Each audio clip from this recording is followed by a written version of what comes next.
22, do 34 em diante, diz assim: Entretanto, os fariseus, sabendo que ele fizera calar os saduceus, reuniram-se em conselho. E um deles, intérpretes da lei, experimentando-o, lhe perguntou: Mestre, qual é o grande mandamento na lei? Respondeu-lhes Jesus: Amarás o Senhor teu Deus de todo o teu coração, de toda a tua alma e de todo o teu entendimento. Este é o grande e primeiro mandamento. O segundo, semelhante a este, é: amarás o teu próximo como a ti mesmo. Destes dois mandamentos dependem toda a lei e os profetas. Amém? Destes dois mandamentos dependem toda a lei e os profetas. Vamos dizer isso bem forte? Destes dois mandamentos dependem toda a lei e os profetas. Aleluia. Quando a Bíblia diz que destes dois mandamentos depende toda a lei e o profeta, a lei está dizendo do agora, do que já foi estabelecido por Deus, do que nós já estamos vivendo. Ou seja, destes dois mandamentos depende o seu hoje, depende a sua vida hoje. Mas também diz que depende os profetas. Também está dizendo que não só desses dois mandamentos, não só depende o momento de agora, que Deus já estabeleceu, como depende o seu futuro, depende o momento por vir, depende o profético. Desses dois mandamentos depende o que você vive hoje, o que é real na sua vida, o que é palpável, e também depende aquilo que vai acontecer, as coisas que você sonha, as coisas que você deseja, aquilo que nós ansiamos que ainda irá acontecer, depende desses dois mandamentos.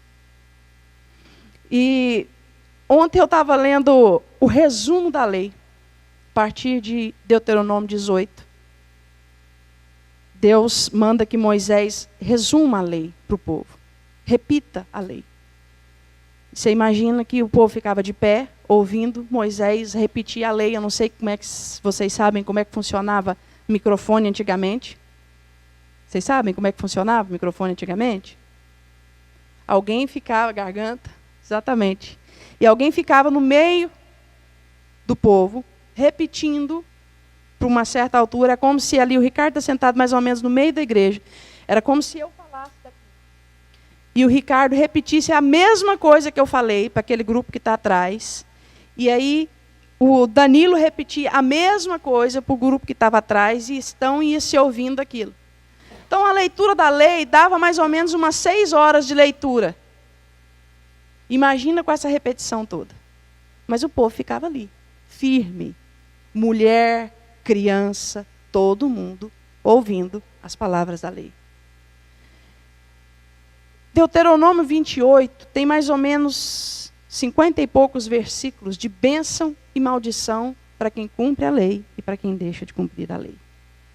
A lei é indigesta. Por que eu falo que a lei é indigesta? Porque é tanto detalhe. Tem lei da purificação, lei de comportamento, lei moral, lei cívica. E você imagina você ler a Constituição toda assim em seguida. Então a lei era indigesta. E nem todo mundo era apto para cumprir a lei. Aliás, ninguém era apto para cumprir a lei, porque no meio da lei tinha não invejarás. Né? De repente você viu e já invejou. Então, você podia até se refrear de não fazer isso, não fazer aquilo, mas quando começava a falar do coração, era impossível você cumprir a lei. Mas nem todos eram aptos para cumprir as leis morais, as leis cívicas, porque não conheciam a lei toda. Não tinha como decorar aquilo tudo. Somente o fariseu decorava aquilo tudo para cumprir. E aí a gente já sabe a história na Bíblia, como era. Até a posição que você lavava a mão tinha que ser certinha. Depois vem os profetas e falam tanto de coisas. Isaías, Jeremias, Ezequiel são os maiores livros da Bíblia. E eles profetizam e dão ordens para o povo, todas elas calçadas pela lei. Mas todas elas também difíceis de cumprir. E aí vem Jesus, com a doçura e a simplicidade, e a supremacia, e a perfeição, e o amor. Fala assim, vocês querem cumprir isso aqui? Então eu vou tornar a sua vida mais fácil. Amarás o Senhor teu Deus sobre todas as coisas. E o teu próximo como a ti mesmo. E desses 2 mandamentos dependem toda lei e os profetas. Simples, não é? Simples. Queridos, o amor a Deus é a frase mais usada e mistificada e religiosidade, se pode usar essa palavra, eu acabei de inventar, usada dentro da igreja evangélica. Eu amo a Deus é falada assim por todo crente. E eu não posso julgar se você ama a Deus. Eu posso julgar se eu amo a Deus. Amém? Mas eu não posso julgar se você ama a Deus. Quantos aqui amam a Deus? Amém. Todo mundo aqui ama a Deus. Quem babou nessa água foi o Zaco ou a pastora? Eu vou beber anyway. A pessoa vem aqui só 5 minutos e tem que beber água. Impressionante. Queridos, se eu perguntar para vocês se vocês amam a Deus, todos vão dizer que sim. Se alguém lá fora perguntar para você se você ama a Deus, você vai dizer que sim. Se alguém me perguntar, eu vou dizer que sim. Mas quem pode dizer se nós amamos a Deus? São 2 pessoas. O Senhor e nós mesmos. Amém? Mas a Bíblia nos dá alguns termômetros do quanto eu amo a Deus. Eu vou passar bem rápido, porque realmente eu tenho pouco tempo hoje. Eu ainda cantei, eu nunca fiz isso, né? Primeira vez. Mas eu senti de Deus fazer, tem que fazer, não é? Então nós temos 3 termômetros para dizer se nós amamos a Deus. Em João 14, 21, Jesus diz assim, aquele que me ama, alguém sabe? É versículo para decorar, hein? Olha o menino do Vaninho, ele é muito engraçado. Aquele que me ama, sua vez. Obedece os meus mandamentos. Tem nenhum jovem de eu mandar ficar de pé hoje? Não, deixa eu ver. Cadê o Kevin? Não, vou mandar ele não. Kevin está dando aula? Guilherme já é chegado à perfeição. Guilherme é goiano. Precisava de alguém que não fosse. Precisava de alguém que não fosse perfeito. Eu vou falar de outro. Então, aquele que me ama obedece os meus mandamentos. Primeiro termômetro. Analisa a sua vida. Você tem obedecido a Deus? Você tem obedecido a palavra de Deus? Eu não posso falar se você ama o Senhor ou não. Mas você pode. Qual é a porcentagem da palavra de Deus você considera palavra de Deus? Porque nós só obedecemos aquilo que nós consideramos palavra de Deus. Esse versículo aqui é difícil, então acho que isso aqui não é tão Bíblia quanto esse daqui. A Bíblia é toda a palavra de Deus. Amém? De Gênesis a Apocalipse, do primeiro versículo ao último. Mas esse é um dos termômetros. O quanto eu amo a Deus é o quanto eu obedeço. Jesus é claro, Jesus não passa cera, né? Jesus não fica passando paninho, tirando o suor de ninguém, nem lapidando aquilo que ele vai falar. Aliás, vamos e convenhamos, né? Se Jesus falasse com algumas pessoas o que ele falou com alguns na Bíblia, a pessoa ia falar, não gosto mais de você. Porque é assim que faz, não é? Ia sair fora. Pensa, Jesus era tão equilibrado, aquele que comigo não ajunta, espalha. Você não quer vir após mim, afaste de mim. O negócio é assim, não tem meio termo com Jesus. É pá. Né? Escreveu, não leu, como é que é, Isaac? Pau comeu, caceteio. Mas Jesus é enfático, Jesus diz, aquele que me ama, me obedece. É o primeiro termômetro. O segundo termômetro que nós temos que usar é como nós lidamos com a obra de Deus. como nós lidamos com a igreja. É o segundo termômetro. Ah, mas eu amo a Deus. Mas igreja, culto, reunião, eu não tenho muita paciência para essas coisas. Fazer as coisas na igreja, ocupar um ministério, cuidar de criança, aberração, o que é isso? É o ministério mais difícil da igreja, vamos e convenhamos. Os pais fazem desse ministério mais difícil, né? Não colaboram, mas tudo bem. Não vou entrar nesse mérito, não. Senão vocês vão acabar achando que eu não gosto de criança, e eu gosto de criança. Amarrado é mordaçado. Não, estou brincando. Eu gosto de criança. Eu amo criança educada. Amo. Vou falar a verdade para você. Amo criança educada. Amo. Normal, né? Acho que todo mundo, não é? Né? Que, geralmente os filhos da gente, a gente acessa essa educação, né? Mas dos outros, nem pensar, né? De jeito nenhum. Mas o segundo termômetro é como nós nos envolvemos com a igreja. Aí você fala assim, mas eu me envolvo com Deus. Tem muitos de nós servindo um Cristo decepado. Porque a Bíblia diz que Jesus é o cabeça e Ele é a cabeça da igreja. Quando a Bíblia diz que Jesus é o cabeça da igreja, está dizendo o quê? Que Ele é o chefe, Ele é o líder. Certo?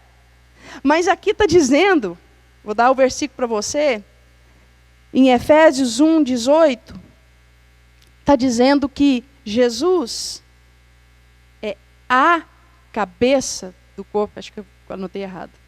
Jesus é a cabeça, em Filipenses, eu não salvei no computador. Jesus é a cabeça do corpo da igreja. Tem algo mais literal do que isso? Jesus é a cabeça do corpo da igreja. Então, querido, se você ama a Deus, você ama a igreja. E se você ama o Senhor, você serve a igreja. Onde? No que for necessário. No que for necessário. Procura onde é que é necessário. Às vezes, eu vou falar um negócio para você, às vezes eu fico assim, eu não acredito no que eu estou vendo. Eu não acredito no que eu estou vendo. Tem gente que vem e fala assim, olha, eu vou ajudar no programa aqui na frente. Tá? Toda semana eu vou vir ajudar. Eu já falo assim, legal, beleza. Então vem mesmo. Tá bom? Se a pessoa me perguntar o que pode fazer, eu vou falar assim, você pode ficar, sei lá, fazendo assim com a mão, fazendo qualquer coisa que não tem importância nenhuma, porque eu sei que você não vai vir mesmo. Penso, né? Estou julgando? Não, estou vivendo de experiência. Porque dar 2 horas por semana para alguma coisa na igreja, não, eu não posso fazer isso. Nós não fazemos aquilo que nós falamos. Nós não fazemos aquilo que nós podemos. Mas eu não posso. Se não pode, não pode. O problema é que muita gente que fala que não pode, pode. Tem tempo para tudo, menos para passar 2 horas servindo na casa de Deus. Menos para tirar um lixo da igreja. Menos para tirar uma mancha de um carpete. Eu tenho tempo para tudo, menos. Mas você está falando de algo prático. Eu estou falando de algo prático, queridos. Mas nós temos ministério infantil. Ministério de louvor, se eu abrir hoje, eu tenho 30. Se eu falar assim, olha, está aberto o ministério de louvor, tá? Quem quiser pode vir. Eu garanto para você, nós não saímos daqui sem 30 pessoas novas. Mandar fazer um teste com o Luíde, né, Luíde?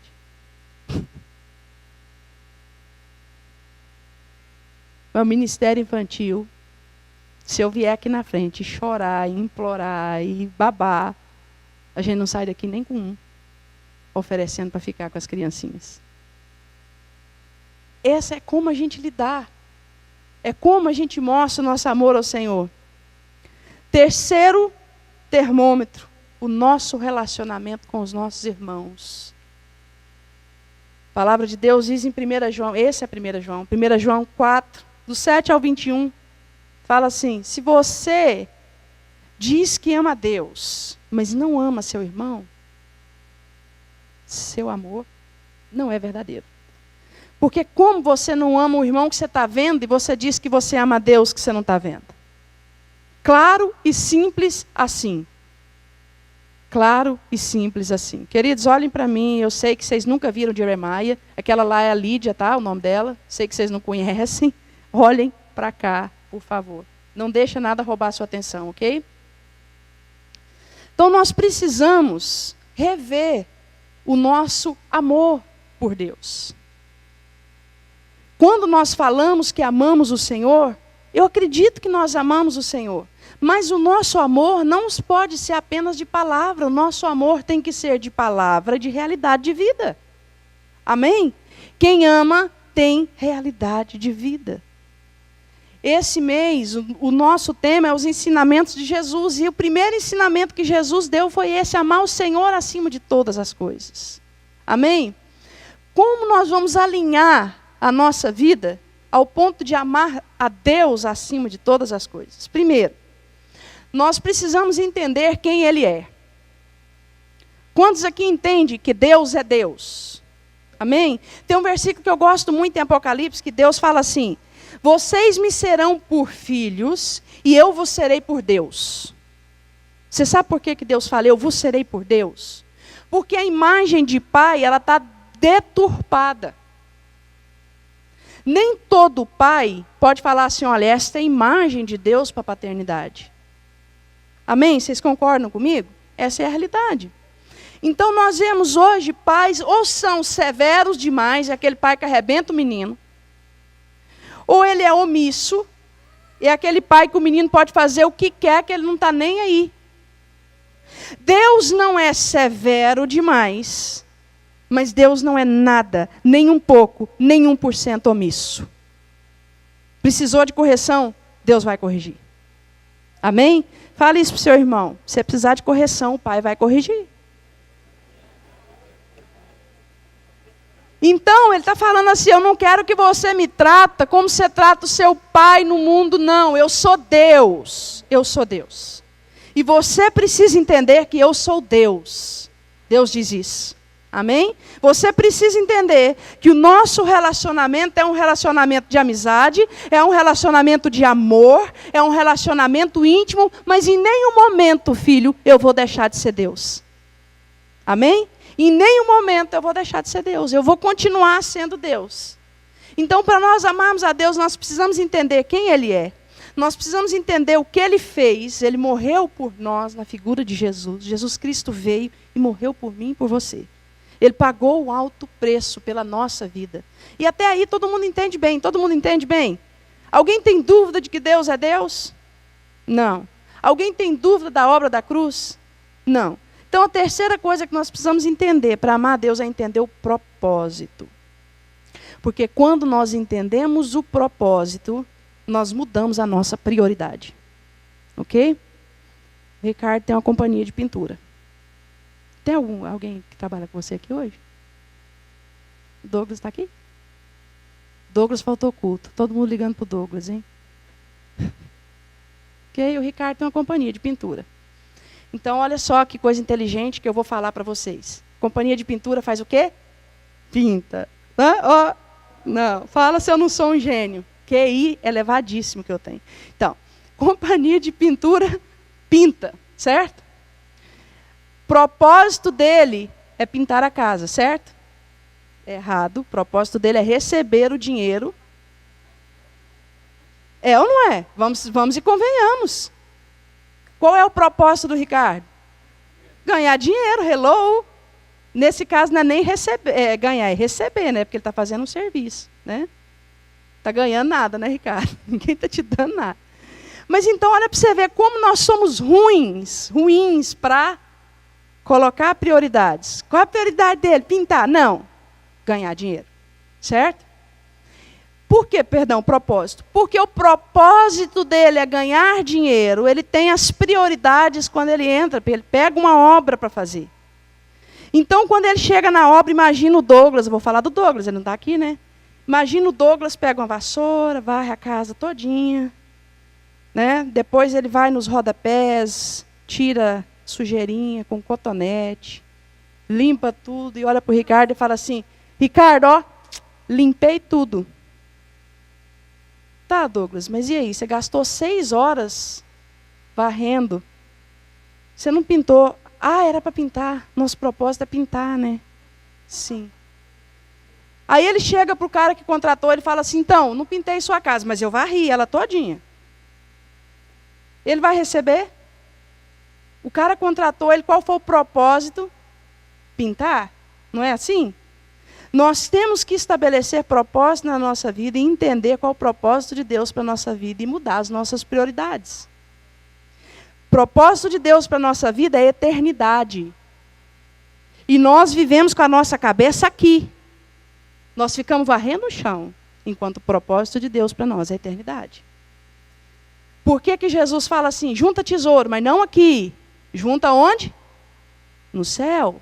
Porque lá a prata e a traça e a ferrugem não vão corroer. Certo? Hã? E o ladrão não rouba. Então Jesus vai mostrando para nós, olha, esse aqui é o meu propósito. E de acordo com o meu propósito, estabelece as suas prioridades. Porque senão você não vai viver o propósito. Então, para amar a Deus sobre todas as coisas, nós temos que entender o propósito. O propósito de Deus para nós é eternidade. Porque antes da eternidade, Deus sonhou com você. Amém? Isso não é frase bonitinha de culto de jovens, não. Antes da eternidade, Deus sonhou com você. E fica fazendo para as florzinhas de Jesus. Não é assim. É real. Antes da eternidade, Deus sonhou comigo e com você. Amém? O Danilo e a Kenny, eles foram num museu. No museu. E o Danilo mandou uma foto para mim de uma pedra que, de quantos anos? 4 milhões de anos a pedra. Bilhões. 4 bilhões de anos a pedra. Aí eu falei para ele assim, falei, uau, Danilo, em pensar que antes dessa pedra ser formada, Deus sonhou comigo e escreveu todos os meus dias. Que coisa, hein? Que amor. Que amor. Tem gente que fala assim, por que Deus permitiu que Adão pecasse? Porque Deus deu livre-arbítrio.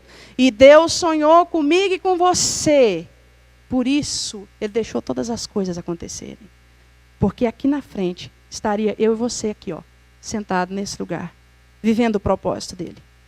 Amém? Então, nós precisamos entender o propósito. O propósito de Deus é eternidade. Deus fez todas as coisas. Antes de tudo existir, Deus sonhou comigo e com você. E Deus estabeleceu o propósito eterno deles para nossas vidas. Amém? E o propósito eterno de Deus para as nossas vidas está escrito em Romanos 8, 28. Aos que de antemão conheceu, 29. Aos que de antemão conheceu, a eles predestinou para serem conformes à imagem do seu filho, a fim de que ele fosse o primogênito entre muitos irmãos. Amém? Fala para a pessoa do seu lado, o final propósito de Deus para você é que você seja igual a Jesus. E para isso, Deus vai tratar com você. Para isso, Deus vai fazer você passar por situações que vão doer. Porque Ele é mau? Não. Porque Ele é bom. Porque Ele é bom.